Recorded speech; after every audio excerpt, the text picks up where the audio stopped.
welcome to another winter edition of Q the Woodshed.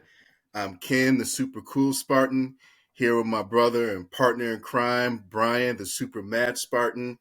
We're officially kicking off our classic Spartan series here with our first guest, Mr. Stephen Culp. He was at MSU the same time I was back in those illustrious 90s. Official old head. Oh yeah. Yeah, Steve was a former president of the Detroit Spartans alumni group, a former field manager with the football program back in the day. Steven, it's a pleasure to have you on, sir. How you doing?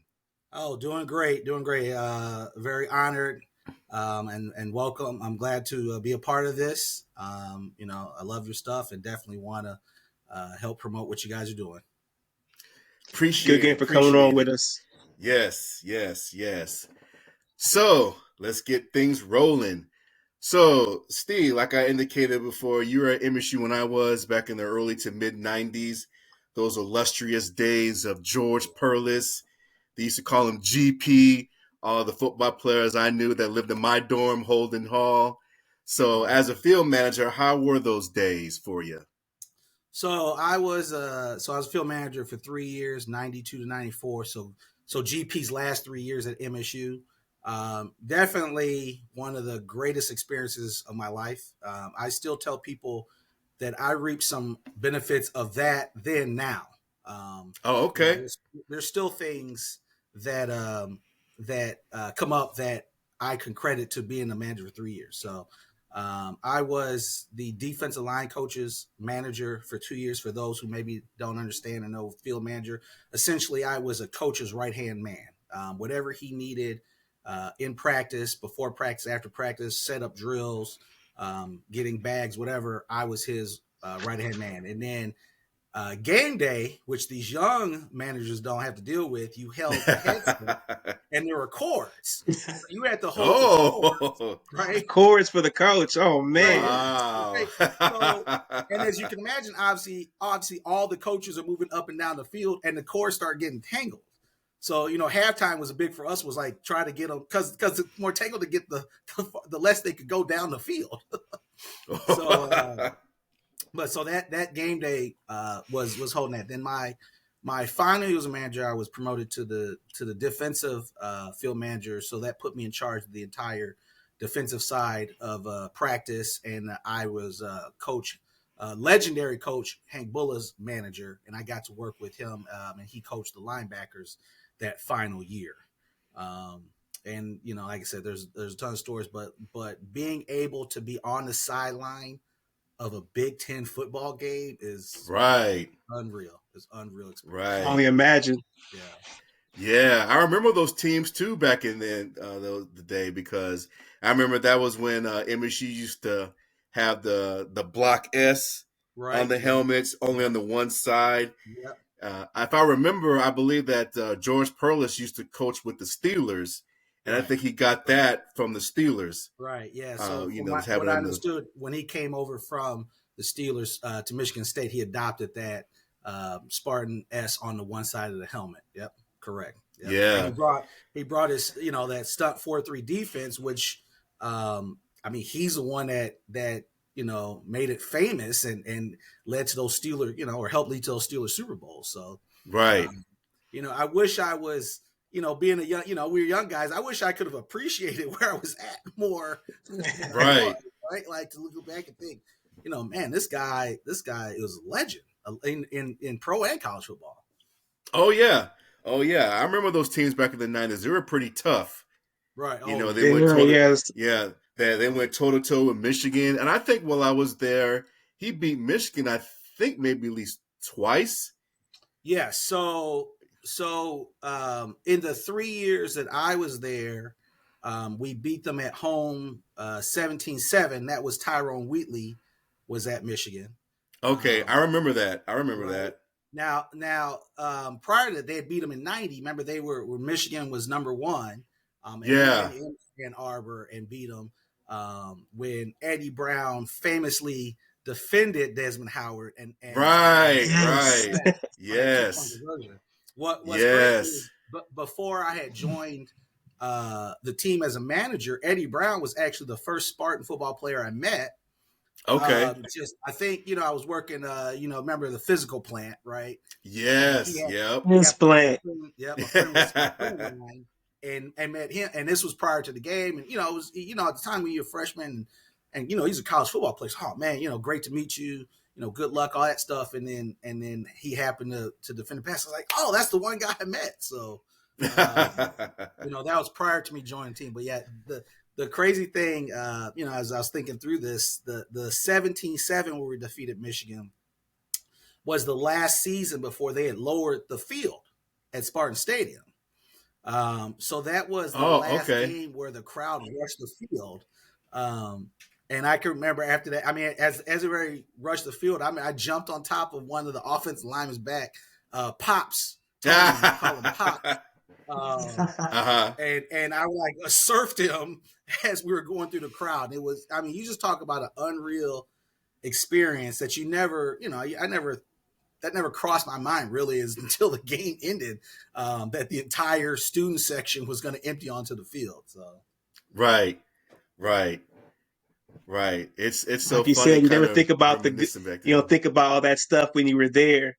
How it just happens when you're a kid, and then you look back like, man, that's kind of iconic at the time. Realize when you're 18, 19, 20 years old. Right. Yeah. Right. Another funny one I remember. So as managers, we were tight as well, right? Obviously, because you're working with each other. We're every day, 6 days a week. You're traveling with the team. You're doing all that stuff. And I can remember. Well, actually, prior to that, I should say what we were able to do prior to us coming on board as managers. There weren't as many perks, but one of the head manager, Kevin Lartigue, really went to bat for managers. We started we letter, you would letter as a manager. So if you go to the list of lettermen at Michigan State, you will see my name, Steve Culp, right? That wasn't necessarily I didn't know that. Yeah, I didn't know that either. We got a varsity ring. I have a letterman jacket.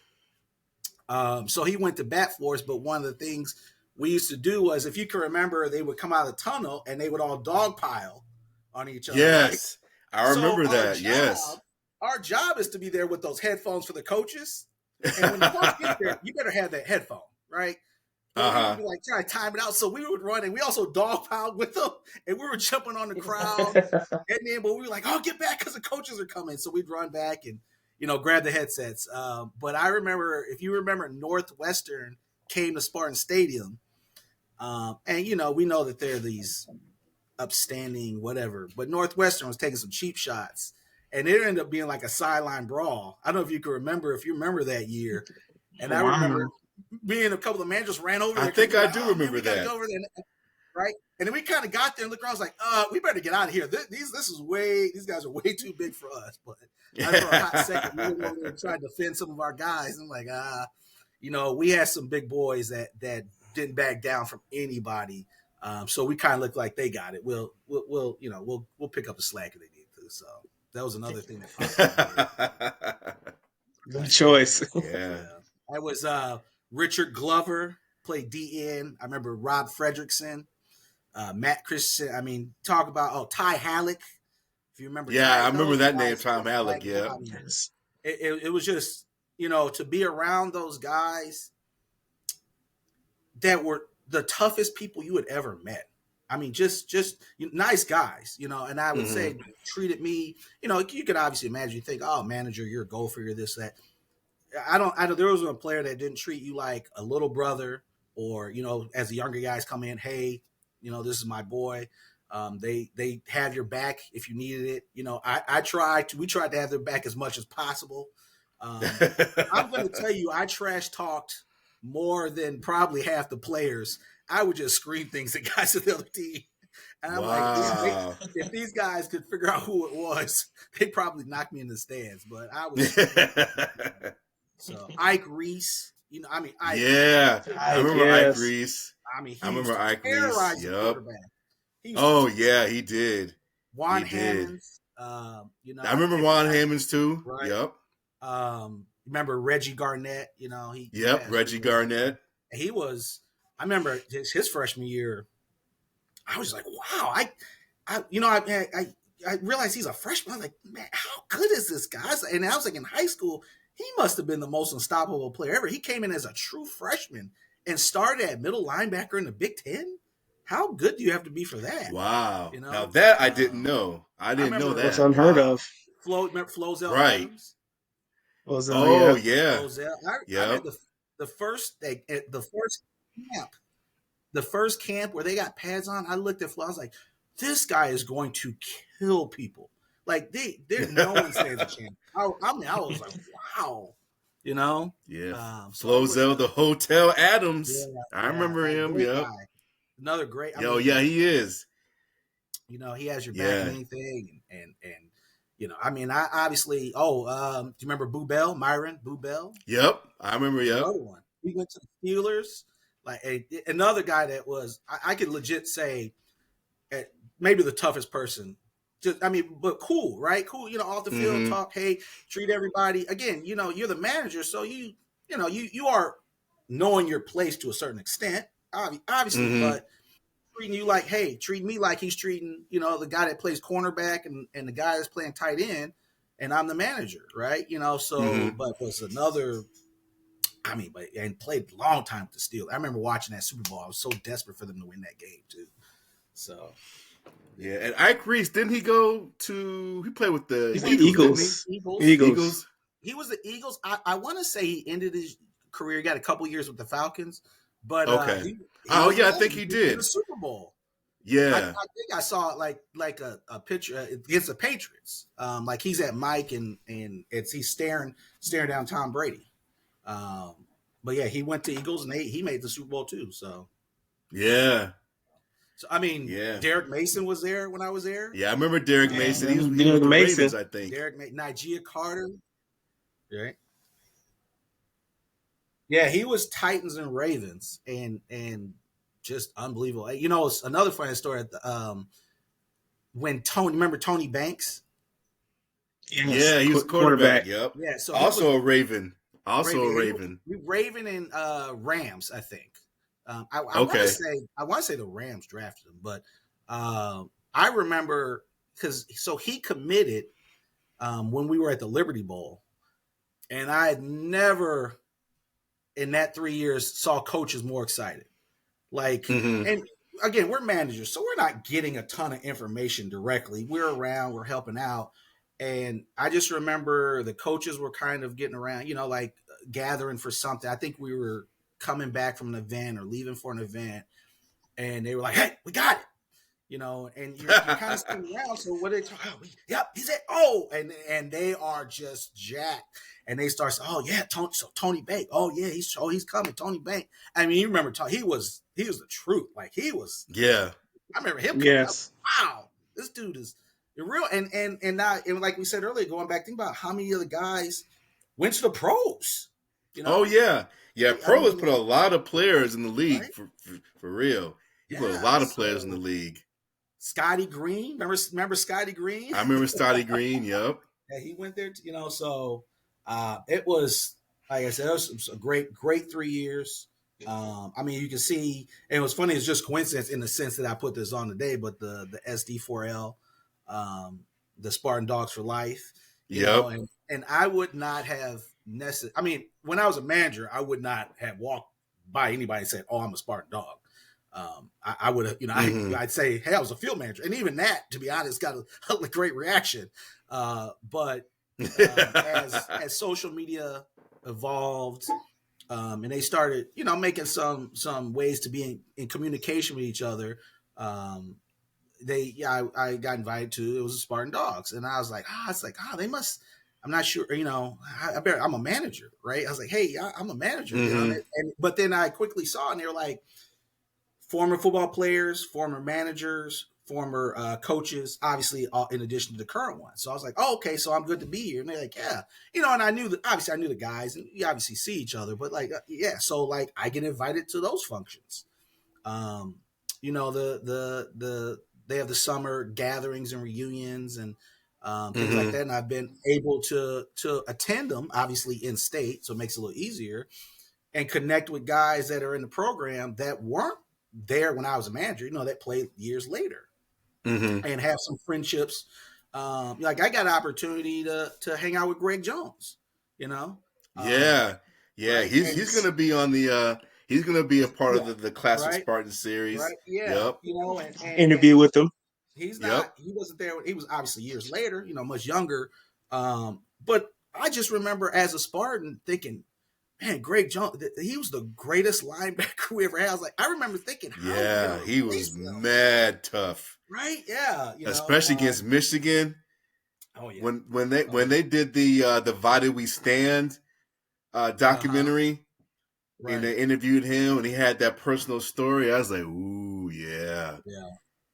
Yeah, he was part of had something for Michigan. The comeback of Spartan Nation when they brought the program back in the first D'Antonio years. Yep. So and then even after so I was a part of Coach Perlis' staff, and there were more than 5 managers, but there were 5 of us that were kind of seniors, older guys.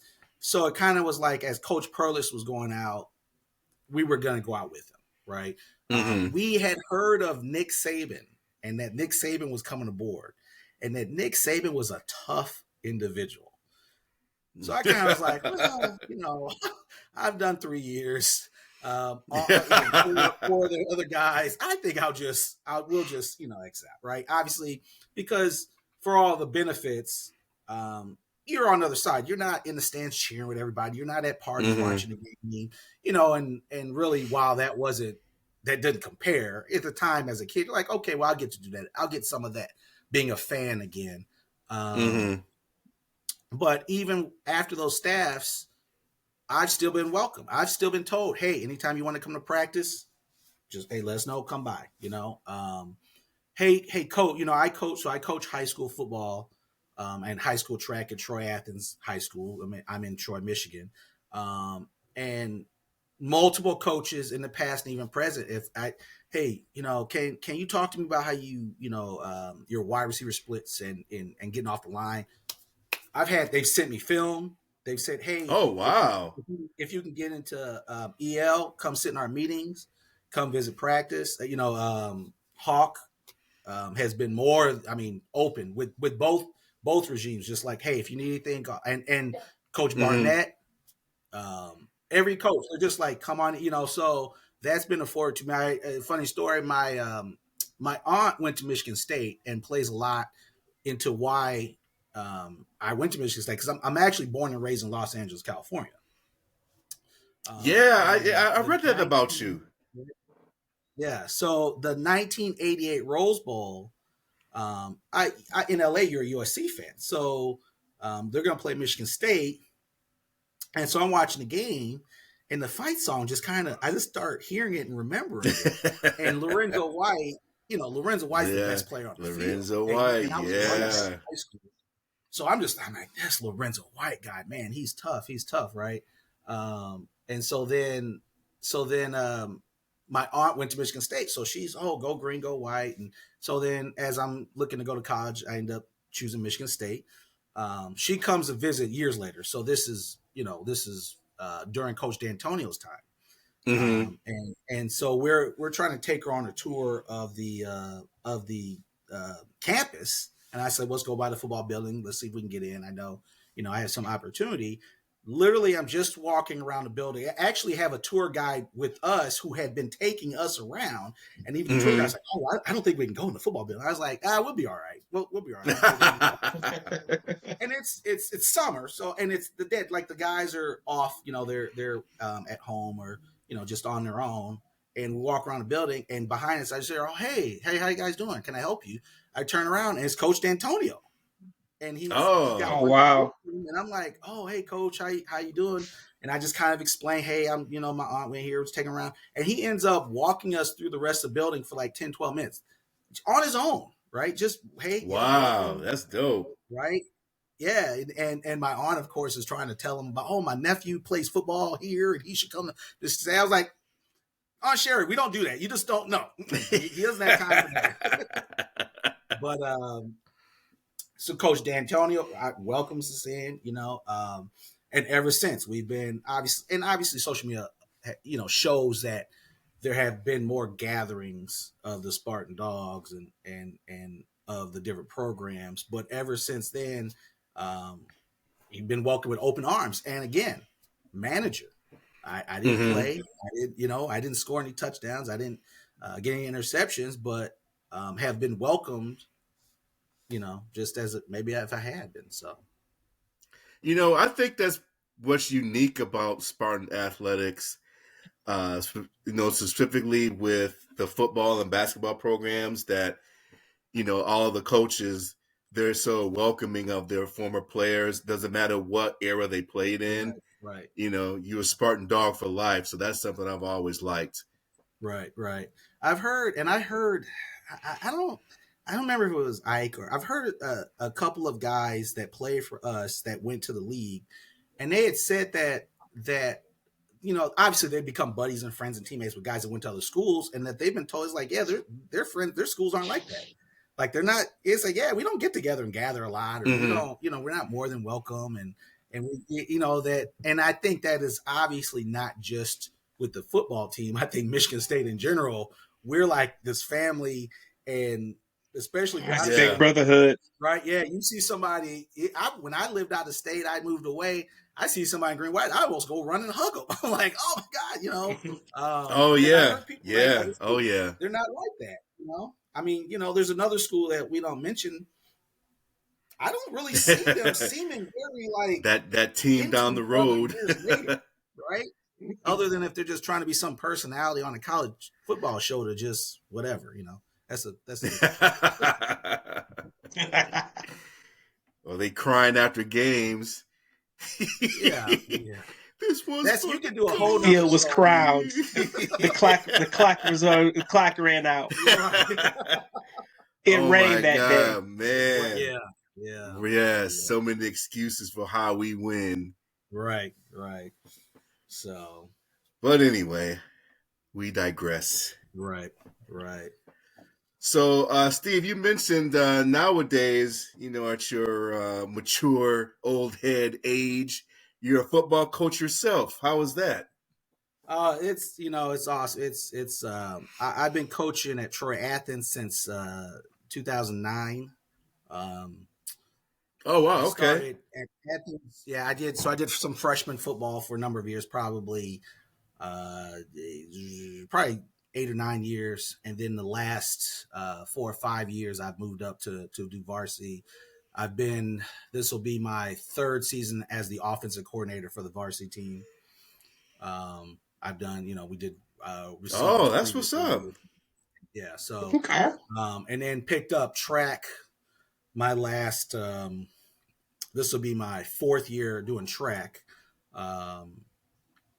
And that was sort of my daughter she is graduated from Troy Athens, but she decided to join the track team. And a lot of the track coaches also coach football. And at that point, they had been trying to get me a coach anyway. And I said, well, okay, if she's on the team, I'm either going to be there cheering her on, or I might as well help some kids out. Right. So yeah. So that takes up a lot of my time. Right. I'm off season, so we're off right now. But yeah. So I don't know that I'm ever going to stop coaching. You happen to find a community that you love to be in. The kids, I love all the kids. They all, as everybody can tell you, they're my kids. Meaning, I get phone calls when there's something going on or whatever. And it's just a great way to spend the day. And I love football, and I just love being a part of the community. So, yep. Yeah. So that's cool, man. That is, I do tell people I probably live 4 lives, right? One of them is the coaching. I live my life at home and work. And then also, we talked about my involvement with the Detroit Spartan Alumni Club. So,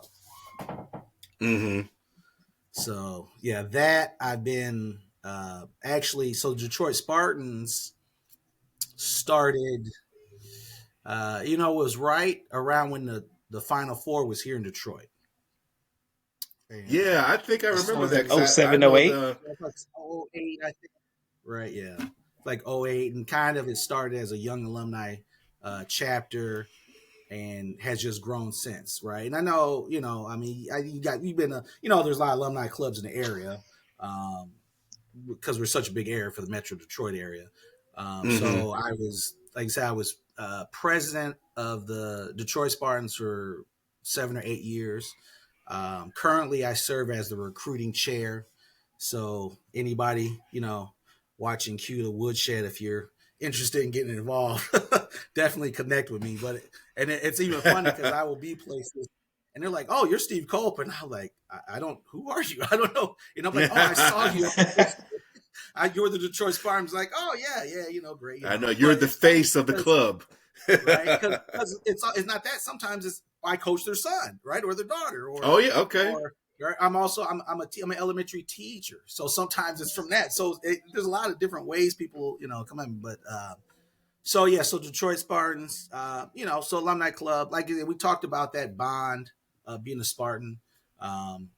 Again, now Metro Detroit obviously is fairly close to campus, but again, I don't see that other school with any camaraderie, and I don't see a lot of the other schools in the Big Ten. I'm sure they have some alumni clubs, but I mean we're over 100,000 strong in Metro Detroit, and there's always love. There's always something going on. There's always, we connected through the dorm, but more recently we connected because of the alumni club. That was our connection that put us together. Right.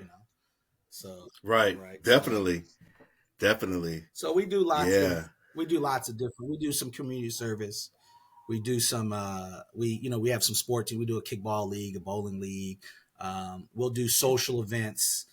We actually are going to have our first green tie optional gala at the Whiskey Factory in Detroit, February 17th.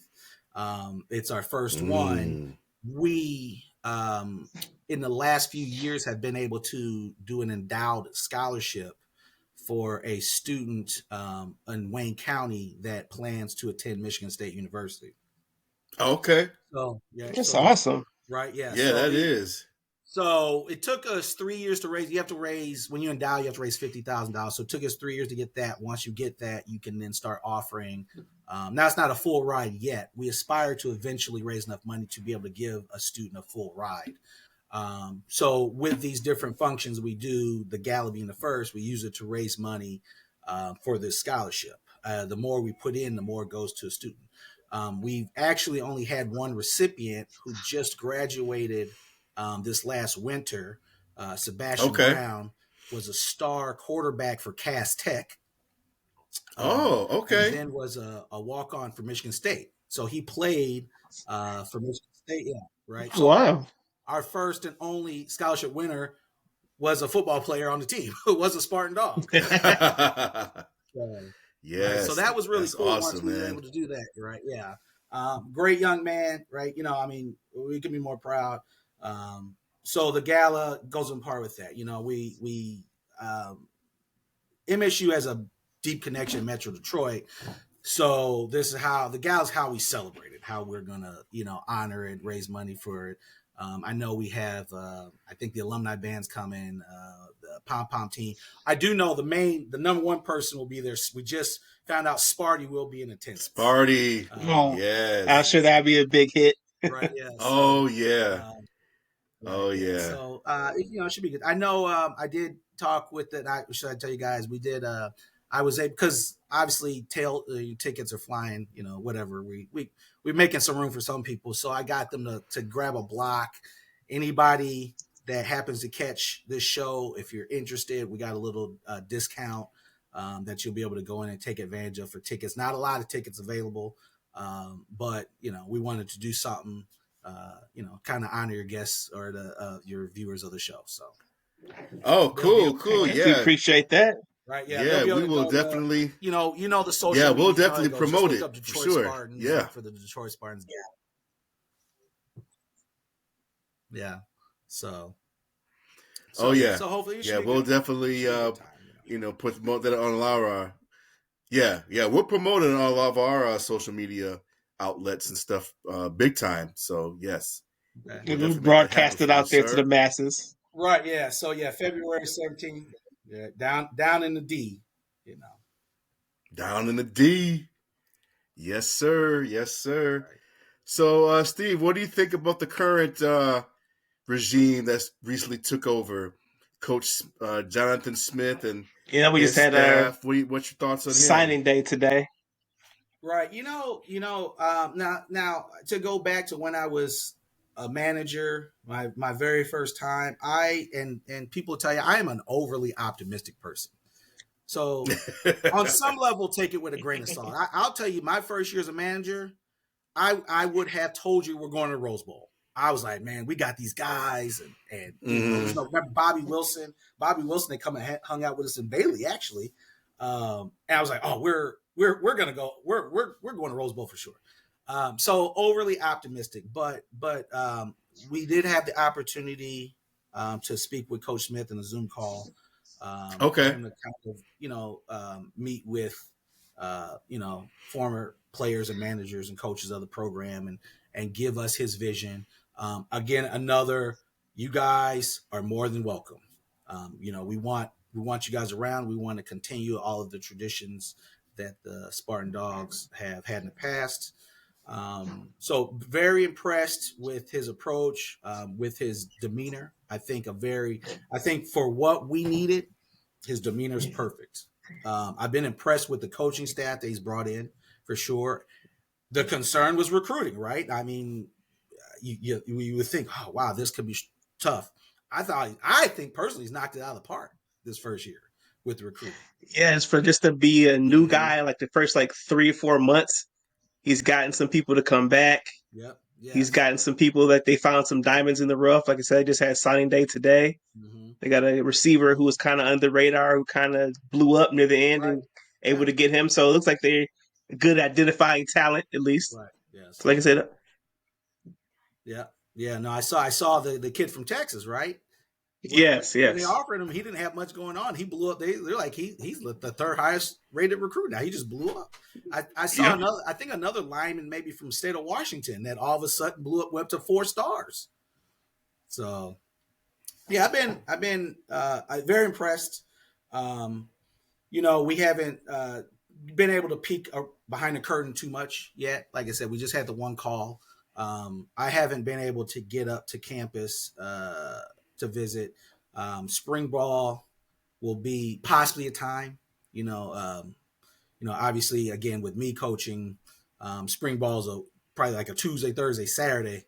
Well, my only shot is Saturday, and most of the time track meets are on Saturday. So, okay. I don't know if I'll be able to get up there before then, but just some other guys that have and talk to other guys, have said great things. We know we'll ultimately be judged by on the field, what happens on the field. But I think just in terms of how they've approached the situation, Michigan State, how they're approaching the kids, I think the response from parents of the kids that are coming in has been big. I know we're starting to see a big contingent of Spartan moms on the nice. Yeah, that is true. That is true. Right? And they're quarterback. Right. Yep. His parents, his mom, and then Nick Marsh's mom. Yep. They seem to be very big on social media. I've even seen interviews with them more recently. Right. Yeah. And that's huge because right, obviously the kid's making the decision, but if mom and dad feel comfortable about how their son's going to be treated, and you have another group of moms that then speak to that as well, that can be huge, right? Oh yeah. Oh yeah. You got goes to the family atmosphere, like you've been talking about. Right. Yeah. Yep. Exactly. Right. And we told I know that one of the things that they've tried to emphasize when the Spartan Dogs got together is connecting with these kids coming in, right? Mm-hmm. That they are part of the family, and now 3 years from now, 10 years from now, these guys have your back. The program has your back, and that's huge. Again, because I've heard some other programs you don't necessarily get that feel, so, right? Especially with multiple coaching staffs that have come and gone over the 15, 20, 25 years, So yeah. So I'm very hopeful. I saw the final schedule. I know we had to replace the Louisiana game Yes. Came out. Like I was looking at that before, and I was like, okay, home away, and looking at who we got on the road, and some tough games for sure. But again, I'm overly optimistic, so I'll be looking for hotel rooms in certain cities, and plane tickets to some certain cities, and hopefully the guys will Love it. Love the get us there, optimism. right? Yes. So I told so Brian and I we did our we did a episode last week, just talking about the program and where it's currently at, and talked about Jonathan Smith. And I told Brian that just as long as we can get to these 6-6, 7-5, right, I really truly I'll think consider that they can do it. right. Because honestly, I know last year wasn't ideal, but they weren't too far off in a few of those games to be 6-6. Right. I mean, the known thing in football, it's inches. It's just winning those inches, right? A few things happen differently. We have 3 more wins. And then where do those 3 wins take you? They change the dynamic of a lot that happens. So, and I'm encouraged in terms of, depth is obviously always the issue. That's the problem. It's not the guys that start, that week 1 game, but it's that depth as guys get banged up. But I've seen some guys come in that were starters at other programs that so we might be able to go toe to toe right away, right? We're not going to be starting at ground zero. And then, It's not the biggest rebuild as they make it out to be. Yeah. Well, yeah, and I saw it someplace else. So again, if you win those inches in a few games, now you've built more confidence, and you can maybe get the ball rolling. So we'll see. And I'm a season ticket holder, so I'm there. I'm there every game right after.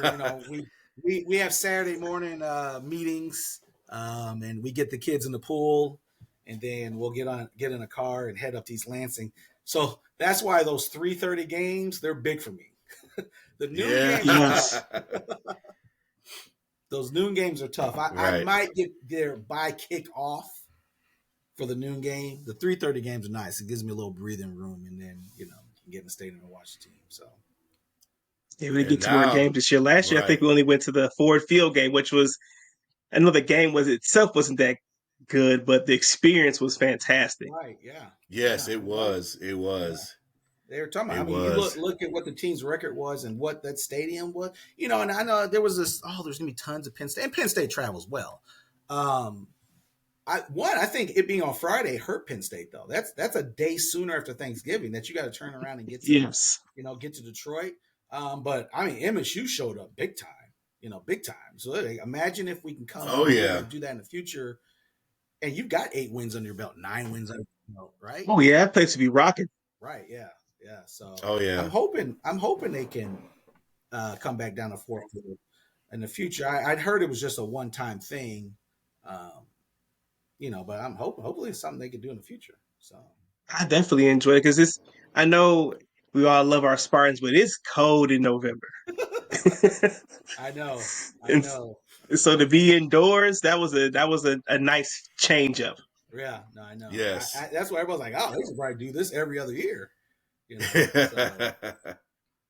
I didn't, and I know we finished the season with 2 home games. I do think I saw that. I didn't see the opponents, but I think our last 2 games of the year are at home. So, I don't know. Hopefully, actually, and talking about being welcome. Hopefully, Mr. Haller can swing that. Mr. Haller was a Spartan dog, and he's been another person that is always opening, has welcomed. I've had multiple conversations with him. Again, this is the AD of Michigan State and a field manager, right? I wasn't QB1. I wasn't right. I wasn't like that. I've emailed. Hey, he's helped out multiple times. He's helped out some of our Detroit Spartan functions with providing us with different things we're looking to get. And then you question it. Hey, we're trying to do this. Any way you can help? Sure. Boom. Call this person. They'll set it up. Right. Again, that's that Spartan dog loyalty, that Spartan Nation loyalty from top to bottom. So Oh, I love it. I love it. Man, Steve, if you could swing, tell Mr. Haller, hey, he's got an open spot, cue the woodshed. We love to have him on. Part of the classic Spartan series. We'd love it. Who Haller? Yeah. I mean, I know he's a busy man. We got to get big time for that. That's a big fish. That's huge. Yeah, that's swinging for the fence right there. Yeah, you never know. We'll take it. We'll take right? it. Yeah.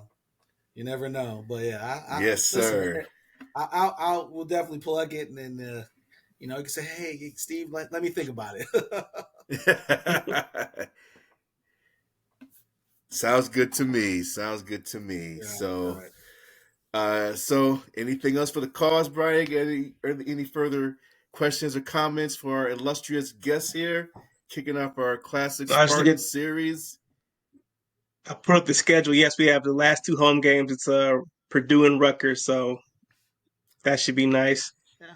Other than that, no, I really appreciate you coming on and chopping it up with us. Provide a lot of context and really reinforce what we know is a family atmosphere at Michigan State, especially with the athletics. And I'm so glad to hear that they treat everybody that's within the program as a big part of the program. Right. Yeah. Yeah. No, absolutely. Yeah, definitely. I love being on. Obviously promote the show. Any way that we Detroit Spartans, to whatever level Spartan dogs are able to help, obviously just reach out. Oh, most definitely. And yeah, like I was saying, we have some classic Spartans lined up. Greg Jones is one of them. Mm-hmm. We're gonna have Flozell on again.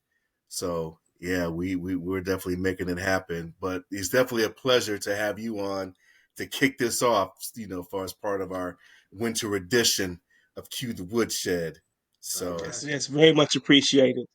Yes. Right. Well, thank you for having me, and as always, go green. Go white. This is Cue the Woodshed. We out. Peace.